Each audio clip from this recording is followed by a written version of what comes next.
by Trudy Rubinst. Petersburg, Russia, the four-story building at 55 Savushkina Street that housed the infamous Russian internet troll factory that meddled in America's 2016 election now appears empty. I saw a huge "For Rent" sign in one of its large windows facing the street. The main trolling operation has moved to an impersonal 7-story glass office building in the distant locked business district. I couldn't enter the building due to tight security. Journalists seen taking pictures have been grabbed and harassed. The city's leading business daily Delafoy Peterburg reported late last year that the operation's workspace has tripled. Yet, little known to Americans, this fake news factory, whose organizers and some staff were indicted by special counsel Robert Mueller for interfering with the U.S. political system, was not initially intended to wage information warfare on America. Instead, its original purpose, starting in 2014, seems to have been to shape the thinking of ordinary Russians by viciously attacking domestic opposition activists and fueling public hostility toward Ukraine and the United States. The domestic propaganda barrage continues out of the troll factory's new digs, which include a massive online media conglomerate that intertwines news with Kremlin propaganda. A tricky mix of normal reporting and hate speech, one Russian journalist calls it. RBC Magazine wrote in March 2017 that this media factory now reaches an audience that exceeds 50 million Russians a month. In May, this media factory will launch a new information agency called USA Really. Wake Up Americans. It has already put out an announcement that it will focus on promoting information and problems that are hushed up by major American publications controlled by the U.S. political elite. The agency is inviting English-speaking journalists and authors to work on the project and send their CVs. Now that its secret internet project has been exposed, the troll factory will apparently focus more on open information warfare. Kremlin propaganda mills masquerading as news agencies will try to insert anti-American propaganda into U.S. and Russian media. Given the rising tensions between Moscow and Washington, I think the domestic trolling operation holds more potential threat to America than any overhyped efforts to subvert U.S.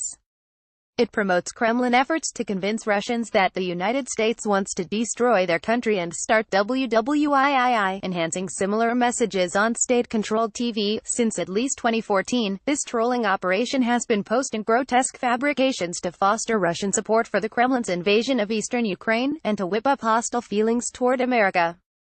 The information operation is funded by a Putin-friendly oligarch, Yevgeny Prigozhin, who just also happens to control a mercenary outfit known as Wagner that has contract troops in Ukraine and Syria.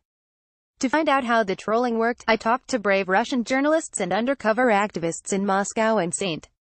Petersburg who have been reporting on the fake news factory since long before Americans ever heard of Russian trolls. Vitaly Bespalov, a 27-year-old freelance journalist with long blonde hair and a tattoo of Russian opposition politician Sonia Sobchak on one arm, came to St. Petersburg in 2014 to try to find work. He answered an ad for a content manager at 55 Savushkina Street and was offered a salary about a third higher than a normal starting job in Russia.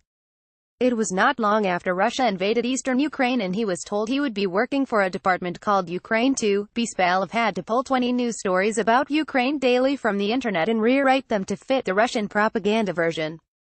Ukrainians resisting the Russian invasion were terrorists, and Russia-backed separatists were volunteers. When a Ukrainian rocket hit an empty school where volunteers were hidden, the news was that Ukrainians wanted to kill children. Americans wanted to use the uprising as an excuse to start World War III. According to the BBC's Russian service, the troll factory was linked to a video operation in Ukraine that produced gems like a supposed U.S. soldier shooting bullets into a Quran, clips that might enrage Russian Muslims in the Caucasus. After a few days, Bespalov realized what was going on and decided to stay and get more information and make it public. He was later assigned to distribute links to fake news stories to social media groups in different Russian cities. These stories were filled with clichés, such as, Secretary of State Clinton wants war with Russia, and nasty claims about President Barack Obama. I used to think this work was absolutely stupid work with no results, Bespalov told me. But later he heard ordinary people using these clichés in their conversation, not just about Ukraine but about the USA. The trolling news operation backs Kremlin efforts to convince Russians that the United States wants to destroy their country. Similar messages are delivered by state-controlled TV. Unfortunately, I was unable to learn what the American department of the troll factory is up to these days.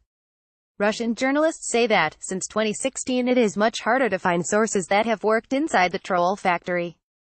They are scared and refuse to talk, says Bispalov. Only a handful of Russian news outlets still cover the story, which can put journalists at severe risk. After Vitaly Bispalov was interviewed by NBC late last year, the main state TV channel attacked him viciously, and his picture appeared on social media with false claims that he was a drug addict. In the United States, on the other hand, we have plenty of information, overhyped, about Russian trolling. Russian journalist Simet uniformly expressed astonishment at any claims that the troll factory changed the outcome of the 2016 election. We know what happened in 2016, and should be fully able to take adequate precautions about any similar efforts. Forewarned about Russian trolling should be forearmed. Trudy Rubin is a columnist and editorial board member for the Philadelphia Inquirer. The above article was distributed by Tribune Content Agency, LLC.